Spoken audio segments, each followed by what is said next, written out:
This program produced with JMC, Savannah State University's Journalism Mass Communications Department.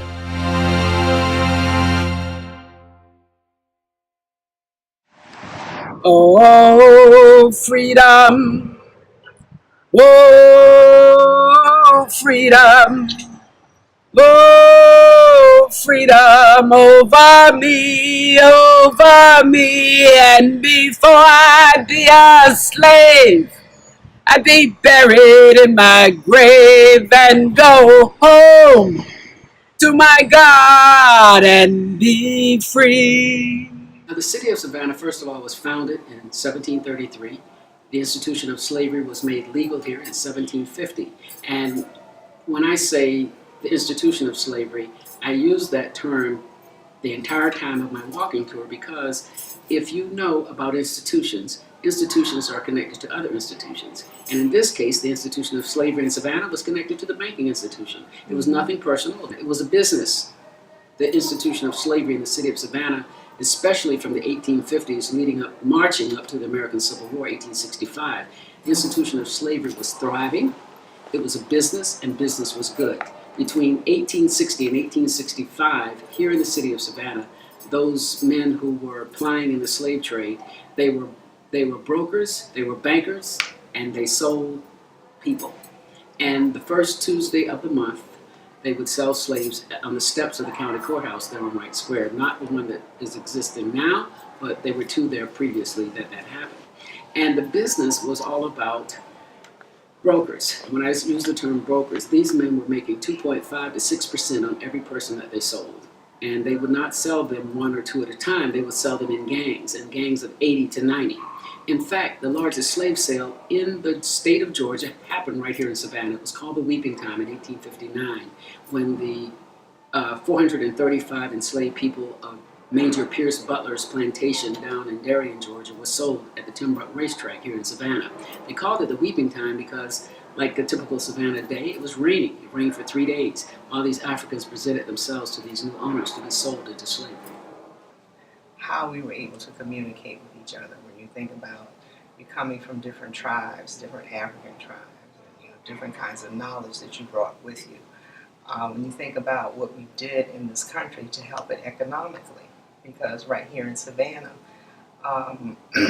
there were rice plantations, and Savannah the name Savannah sort of goes back into some of the parts of Africa that are savannas because there's water, and then harvesting the rice. So there were so many things and skills that we brought with us that were used to help build this country. And and you say we gave the free labor, and we weren't the ones to benefit from it. Well, most scholars says that Gullah is a term that may have came from Angola or Gola.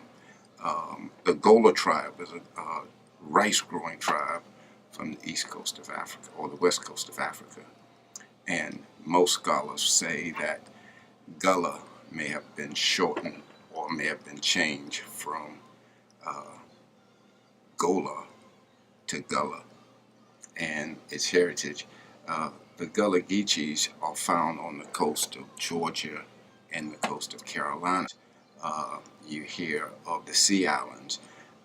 The Gullah Geechee culture have been retained on these coastal islands off the coast of Georgia and Carolina, and they have retained most of their African heritage because they were isolated on these barrier islands for so long. They retained most of their African heritage and their African culture. In places around near Savannah. Tybee Island, which is today near Savannah State, was connected by bridges now, but then it was a big plantation. Wilmington Island, right there, plantations. Okay, Skidaway, bridges, plantations. They were all over here. They weren't just growing cotton. They grew cotton from 1800 until 1865, after Eli Whitney patented the cotton gin at the Mulberry Grove plantation out on the river there. There were a couple of things going on in the city with Africans. First, there were the enslaved urban slaves There were also plantations to the east and west of the city. But then you had this population of free blacks. For example, in 1810, 40% of the city's population was enslaved. Okay, 40%, if you can think of that. But you had 530 free people, free blacks. And then in 1860, listen to these numbers, 22,000 people in the city of Savannah, that's it. 7,000 of them were enslaved. 7,000 and 730 free blacks. Now the free blacks, in say, if we think about them in 1810, they owned people too. They owned other black people as enslaved because the urban slaves were a workforce. They had skills. They worked with their hands. They were not domestics. You know, you think of that, oh, well, they were in the city and all this, and they were, you know, the mulattoes, which is the name that we didn't give ourselves that. We don't call ourselves anything but African, I would hope, you know. However, we have these names attached, and they have also tacked onto our mentality of, well, if she's light-skinned or if she's light-skinned, then that's different, or if he's too dark, and I mean, all of that, she's got good hair. What does that mean? You know, you have hair. You know, somebody said that to me one day, you know, that was something that we should be discussing. But as a people, we need to look at, you know, where we come from for real, you know, the continent of Africa, not the country, a continent, and that we are mighty people from all of that. But back to the free blacks. The first wave of them would come from Santo Domingo here to Savannah in 1790, as early as 1790, with their owners after the Haitian Revolution. They would become prominent businessmen and women. However, they did something else for the city of Savannah. They created what were known as our secret schools. There was a law on the books here in the city from 1755 until 1865. It was against the law to teach blacks to read and write. However, it wasn't against the law for them to learn. If they came up, caught me teaching you, they'd say, oh, you're going to be whipped and fined, but you'd be okay because you were just learning. Imagine telling this whole college campus that today. You know, so all of these things that people went through. And Savannah State University was formed out of one of those laws by the state of Georgia to create a university system so that colored youth could be educated. So that's a prideful thing in and of itself. And Richard R. Wright was no joke. He was a very important figure here in the city of Savannah when this college and this campus was created. But pick up a book, go to the library. Savannah State has one of the premier libraries here, because in your library, on microfilm, are all of the back issues of the Savannah Tribune. The Savannah Tribune originally, and it was called the Color Tribune, it was first published in 1875. So it was actually one of the oldest African American owned newspapers published in the country.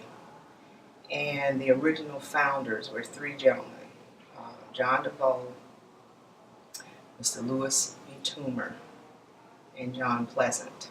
And you're talking 1875, so you know that that's right after emancipation.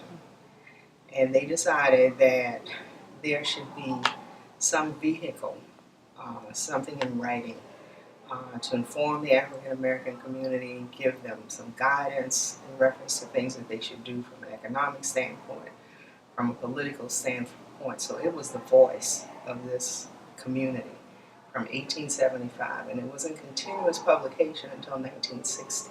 So you got to think about that. There were three owners between that period. John DeVoe, the original three men, but John DeVoe actually became the one who was the manager and editor, and so he took on the daily responsibilities for the newspaper. Once he was appointed by, I forget which president it was at that point in time, but there was some controversy too, but he was actually appointed to become a U.S. Customs agent and was moved to, which was a federal kind of position, he moved to Brunswick, Georgia.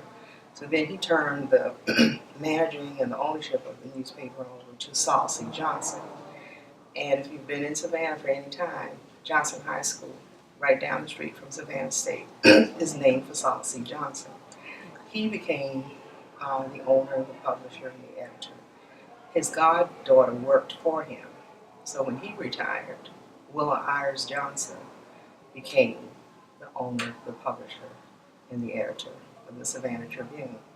And then at some point in time in the 1960s, then, I think she probably, had gotten to the point where it was a bit much maybe, but then maybe she just decided that she would no longer want to publish in the newspaper. So it became kind of, it ceased publication in 1960.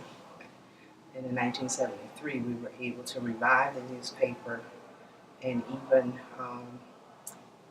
through court proceedings and through the Supreme Court of Georgia, we were able to assume the historical name and also have and be able to use the history of the newspaper. So in 1973, it was revived, and then I became an owner and publisher in 1983.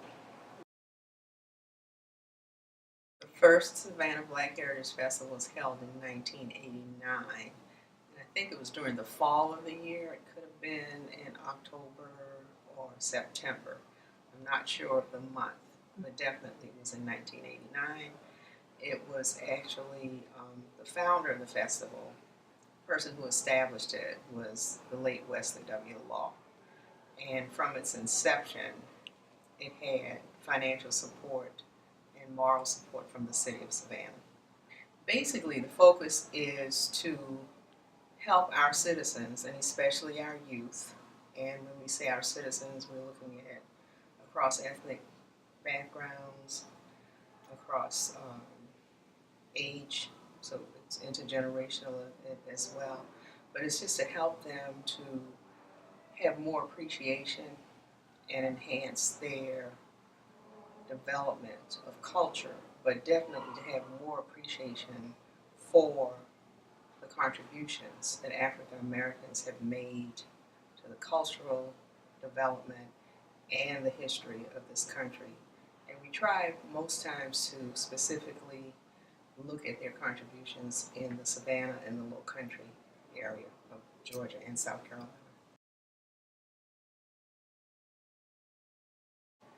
I think our young African Americans need to know that there is a proud and a rich history for African Americans, and it goes all the way back to Africa.